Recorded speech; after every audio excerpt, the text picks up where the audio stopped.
Welcome back, baseball fans, to another elimination video. We're going to eliminate an expansion team, a Las Vegas Riviera team who had a very fine year. 18-12 was their overall record. Lost in the one-game wild card round to Atlanta. And what a great year it was. Guys having their best years and also performing well with those cards from those best years. Beginning with Al Bumbry, 1980 card hits 318, so he hit 344. Willie Randolph in that same year had a 294 card, he hits 331. It all clicked. Milt May hit 303 with a 303 card. Al Moan, 299. Winfield, 297. Everybody achieved. Really, I mean, Ontiveros and Chambliss at the bottom are the only underachievers, but that's not a big deal, really. Not a lot of power with this team, though. Only 5 homers for Winfield. But steady, speed, steady lineup. And what's really fascinating when you look at the pitching is the bullpen. The entire bullpen with ERA below 2. And Doug Bird, he lost the wild card game coming in relief, which is a real shame. He had a fantastic year. 18 1/3 innings. 3 of those 4 runs occurred in the wild card game. And that was not on his card. It was on the Atlanta hitters' cards. They just clicked and hit him. And it's a tough break. Fryman, Roberge, Castro, they all did well. Tudor was the starter in the wild card game. He did okay. But you could see that the starting pitching for Vegas is very ordinary. And frankly, Denny's got a better card than that, as does Cabell and Torres. So the starting pitching is the only thing that underachieved on this team. But otherwise, what a fantastic run for the Las Vegas team. Let's take a look at Las Vegas here. We have to pull out 8 players from 1978. And you never know what you're going to get with these expansion teams. It could be devastating or it could be not a big deal. Because they performed so well, it's probably going to be a big deal.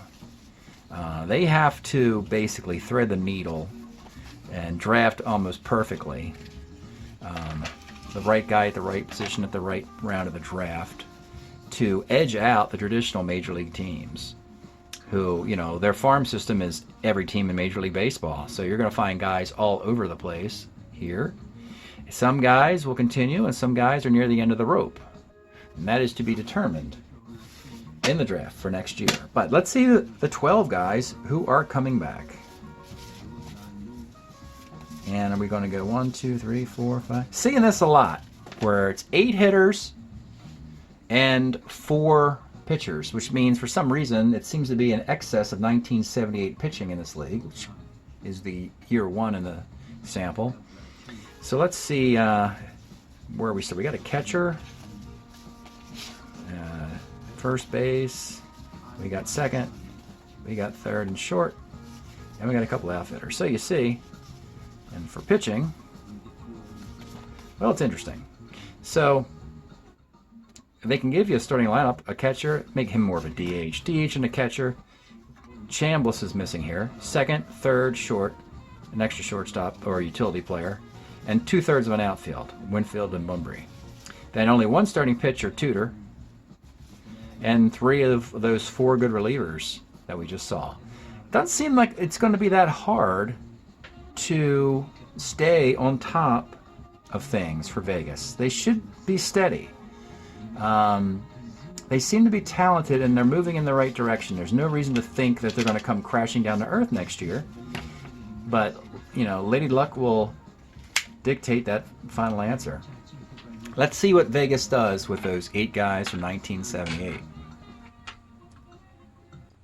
Well, folks, it doesn't look to be too troubling for Vegas, seeing who's departing. It's not bad. They're losing some guys, but I think they can get them. The ones they are losing, they can probably get back.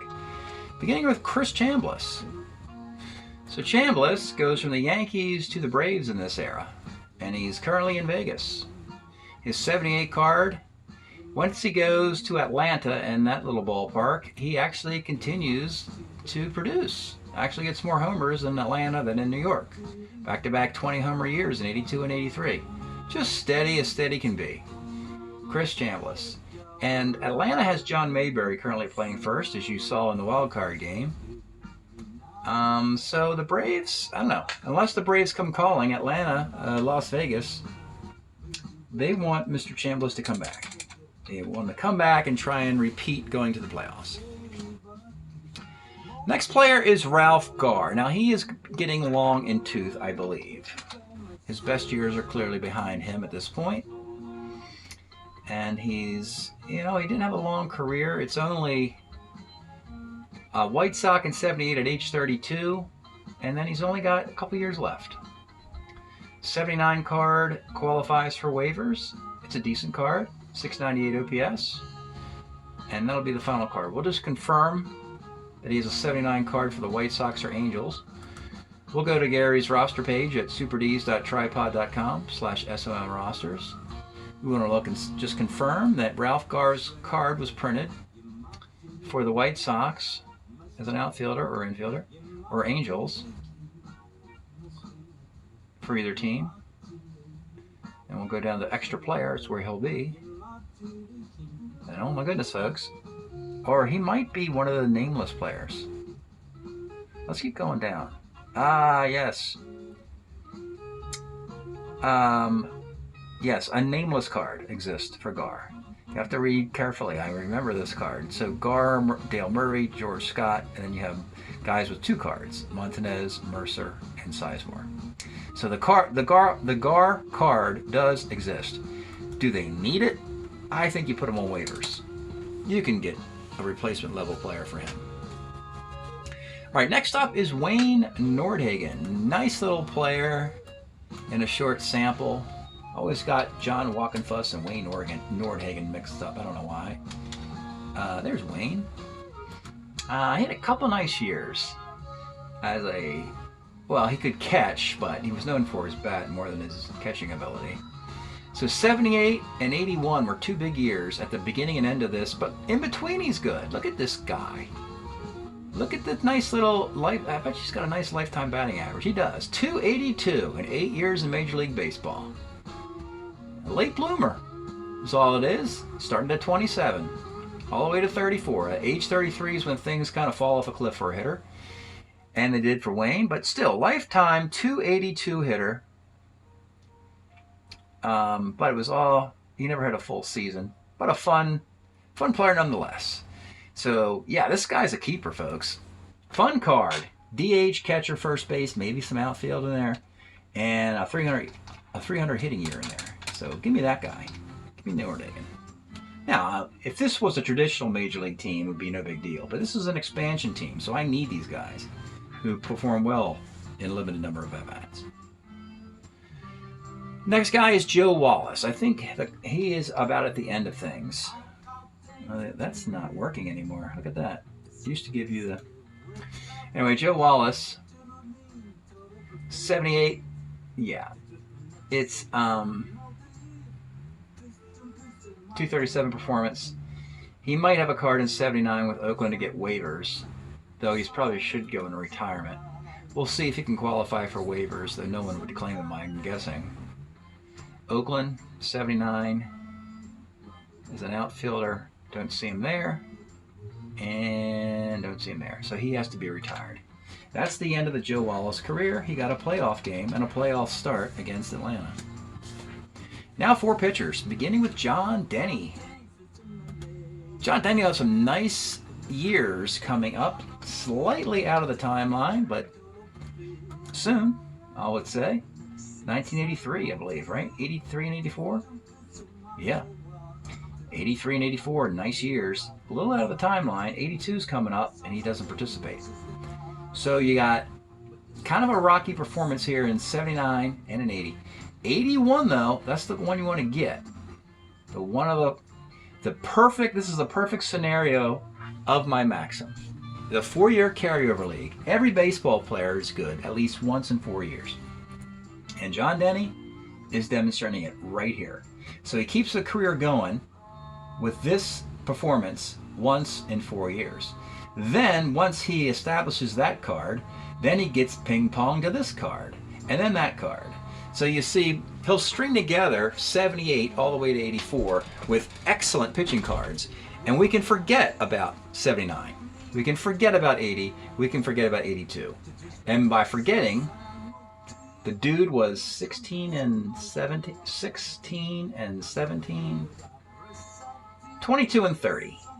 We can forget all about that because he's going to be lead a league in wins in this year. And oh yeah, he was a Cy Young winner. Look at that. He won the Cy Young in 83. So John Denny, that is a nice get for an expansion team. Just don't play the Yankees because you might be a brawl. Famous brawl with Reggie and him, and yeah, Yankee Stadium. Fun video if you can find it.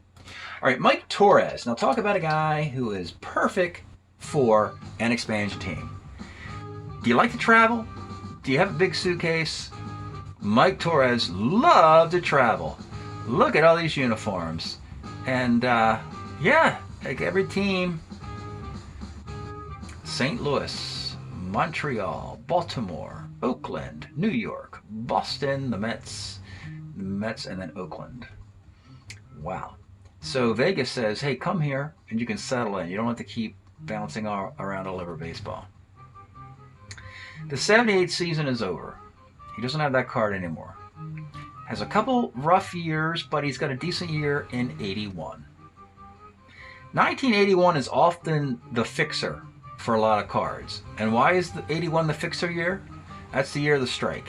So you normally can get a short sample size where you perform better than you would in a full sample size. When he pitches, 200 and some innings the previous years, he's not that good. But in 127 innings, he's fine in 1981 with Boston. So I'm going to keep him. And also, I think I want to, in the notes here, just kind of mention, this is like a note column here, and that these two guys, you're better served getting their 81 cards because the rest of their performance is pretty mediocre. All right, two more pitchers. Bill Castro. He would be a longtime Milwaukee reliever. That's weird that his zeros are there. So Bill Castro, here he is, 78. This is the performance he gave us. Great in 79 and 80. Oh, that's keeper material there, folks. Back-to-back quality years. So he is a keeper. Really, all through 82. Castro's good. Keep him. More keepers, the better. Now you got trade targets. Now you got a team that might want to trade for John Denny, knowing he's going to win a Cy Young. Not next year, but the year after he'll win a Cy Young in 83. So somebody's going to want to get that guy on their roster soon. So I'd trade him. You can. And the last pitcher is Kevin Cabell. Would be a Met, I believe. Started in the 70s, then he disappeared and came back, I believe. Yeah, here he is. Way back in 73 and 4. And then he goes out into the desert exploring and returns in 78 with a fine year. 79 is also a fine year. That's worth keeping. 161 innings and a 133 whip for a lefty. I'm keeping that 79 for Cabell. And if you keep all these guys, you see they got 6 of them. So they're going to have to trade some of these guys. They're going to have to trade 2 of them. That's a good scenario. And really, it doesn't really matter who you trade. You trade at least 1 of these pitchers, if not 2 of them. You got a righty-lefty. No, 3 righties and a lefty. So I'm trading 1 or 2 of the righties. 2/3 of Denny, Torres, and Bill Castro are getting traded, in my opinion. You keep the lefty Cabell, 1 of the righties, and you keep Nordhagen and Chambliss because Nordhagen's versatile. Yeah, but for an expansion team, wow, this is great news. It really is. Their nucleus is still there. They still got Randolph, Bunbury, Winfield. Those cards are good for 79 and 80. So yeah, it's good news for Las Vegas. A team that, from the expansion division, seems to be doing pretty good. They did well in the Summer League in the early 70s, and they're doing well here in the late 70s. That's it tonight for eliminating the Las Vegas Rivieras. Thanks for checking these videos out, folks. We'll see you next time.